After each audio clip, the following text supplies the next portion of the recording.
Men Olmos Jasmina, Toshkent davlat sharqshunoslik universiteti Sharq sivilizatsiyasi va falsafa fakulteti Noxta 4-guruh 2-kurs talabasiman. Biz bugun Toshkent viloyati Oqqo'rg'on tumanidagi joylashgan qadimiy Xanqa yodgorligini tarixini o'rganish uchun tumanimizda joylashgan 19-maktab direktori Jumag'ulov Baxtiyor akaning yonlariga keldik. Hozir biz ulardan o'sha Xanqa yodgorligi haqida ma'lumotlarni bilib olamiz. Assalomu alaykum ustoz. Alaykum. Bizga mana shu qadimiy Xanqa yodgorligini tarixi haqida qisqacha gapirib bersangiz. Bu yodgorlik qanday paydo bo'lgan? Bu yerda avval odamlar yashaganmi va hozirda qanday vazifani o'tab kelmoqda? Tarixiy ahamiyati qanday? Bu yerda turli xil qazishma ishlar olib borilganmi? Shu haqida gapirib bersangiz. Rahmat. Bu xususda nima aytishimiz kerakki, O'zbekiston Respublikasida 4600 dan ortiq tarixiy madaniy yodgorliklar mavjud bo'lib, ana shulardan ikkita asosiy kattasi Oqqo'rg'on tumanida joylashgan. Birinchisi Xanqa yodgorligi hisoblanib, bu yerda hayot miloddan oldingi 3-2 asrdan 13-asrga qadar davom etgan. Ikkinchi yodgorligimiz Shahiqiya yodgorligi bo'lib, Shahiqiya yodgorligida hayotning boshlanish nuqtasi bu milodiy 1-asrdan boshlangan bo'lib, 18-asrning 1-yarmigacha davom etgan. Endi biz alohida Xanqa yodgorligi to'g'risida ma'lumot beradigan bo'lsak, Xanqa yodgorligida hayot miloddan oldingi 3-2 asrlarda boshlangan.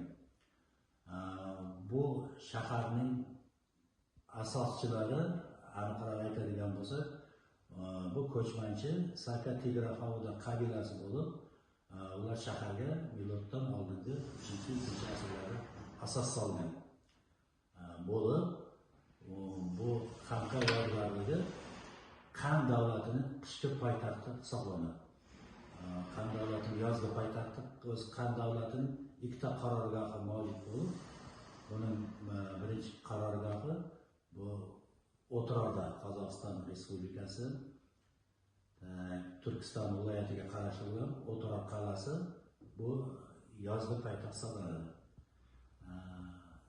Xanqa yodgorligidagi hayotning davomiyligi biz yana qayd etib o'tdik, 3-asrda boshlangan, 13-asrga qadar davom etgan. Endi Xanqa yodgorligi tarixiy manbalarda Kambiylar davlati, Bityan, Qandes deb ham yuritiladi. Endi bizga ma'lumki, tarixiy ma'lumotlarga qaraganda Toshkent vohasida 20 dan ortiq shahar davlatlar mavjud bo'lgan. Bu o'rta asrlarda. Bu ma'lumotlar o'sha davrda yashagan sayyohlar, geograf olimlarning ma'lumotlariga asoslanadi. Ana shu qayd etgan 20 dan ortiq shahar davlat bo'ladigan bo'lsa, ana o'shaning eng yeriga bu Xanqa yodgorligi hisoblanadi. Endi Xanqa yodgorligiga umumiy xarakteristika beradigan bo'lsak, Xanqa yodgorligining umumiy maydoni 200 gektarga yaqin bo'lib, Xanqa yodgorligi qal'a va 3 ta qo'rg'on bilan o'ralgan. Demak, birinchi qo'rg'onda badavlat odamlar, hukmdorga tegishli bo'lgan odamlar yashagan. Ikkinchi qo'rg'onda hunarmandchilik bu maskan hisoblangan, hunarmandlarning o'sha davrdagi yashagan manzilgohlari, qoldiqlari topilgan. Uchinchi qo'rg'on bu karvonsaroy hamda dehqonchilik bilan shug'ullanadigan aholi qatlamlari yashagan. Shaharga kirishda arxeologik ma'lumotlarga qaraganda 5 ta kirish yo'lagi bo'lgan, ya'ni 5 ta darvozadan ular foydalanishgan. Endi shaharning yanada harbiy tomondan mustahkamlash maqsadida qal'aning atrofida 70 ga yaqin mayda aholi punktlari mavjud. Shularning o'rinlari, qoldiqlari hozirgi kunda topilgan. Bularga Qizjangi tepa, Oshxona tepa, Usmon tepa, Oqtepa, Mingtepa, Bektepa, shularni biz misol qilib keltirishimiz mumkin. Agar dushman kelish xavfi tug'ilgan taqdirda, ular kunduz kuni bo'ladigan bo'lsa, ular tutun holatda olov yoqib abaq qilganlar. Kechqurun bo'ladigan bo'lsa, unda olovni lovullagan holda belgi xabarni yuborgan mana qal'aga. Demak, endi shaharning sharqiy qismidan, qal'aning sharqiy qismidan Iloq daryosi oqib o'tgan. Iloq daryosi bu bizga ma'lumki, bu Ohangaronning qadimgi nomi. Ohangaron daryosining qadimgi nomlanishi. Demak, birinchi qo'rg'onda uning sharqiy qismidan qadimgi ibodatxonaning otashparastlik davriga oid ibodatxonaning qoldiq topilgan.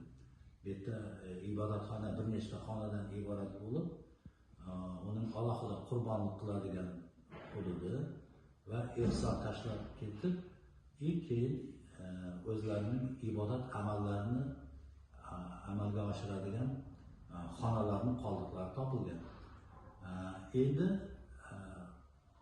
bu yerda 3 ta qo'rg'on bilan o'ralgan qal'ada mana shu hududning hukmdori va uning ayonlari yashagan. Mana shu qal'aning yuqori qismidan, demak mana shu qal'aning o'zi balandligi 45 metrga yetadi. Mana shuning yuqori qismidan 30 ga yaqin xo'jalik o'ralari topilgan. Endi o'ralarning o'lchamlari har xil. Masalan, 70 santimetrlik diametrdan to 2,5 metrlik diametrga ega bo'lgan chuqurligi 2,5 dan 3 metrgacha bo'lgan chuqur o'ralar topilgan. Bizga ma'lumki, qadimda odamlar bu o'ralardan sovutgich vazifasidan foydalangan. Demak, oziq-ovqat mahsulotlarini saqlagan, suvni saqlagan, donlarni saqlagan. Chunki bu yerda qishda iliq, yozda esa sovuqlik darajasini ushlab turgan. Ana endi birinchi qo'rg'on bilan ikkinchi qo'rg'onning oralig'ida ko'tarma darvozalarning o'rni saqlanib qolgan. Demak, qal'a birinchi qo'rg'on bilan qal'a orasida chuqur xandak, sharqiy tomon yana 3 ta qo'rg'on, sharqiy tomondan esa daryo oqib o'tgan. Demak, bu mudofaa tomonidan qaraydigan bo'lsak ham, bu juda o'ta strategik ahamiyatga ega bo'lgan shahar hisoblangan. Endi ikkinchi qo'rg'onda bozor maydonlarining o'rnlari saqlanib qolgan.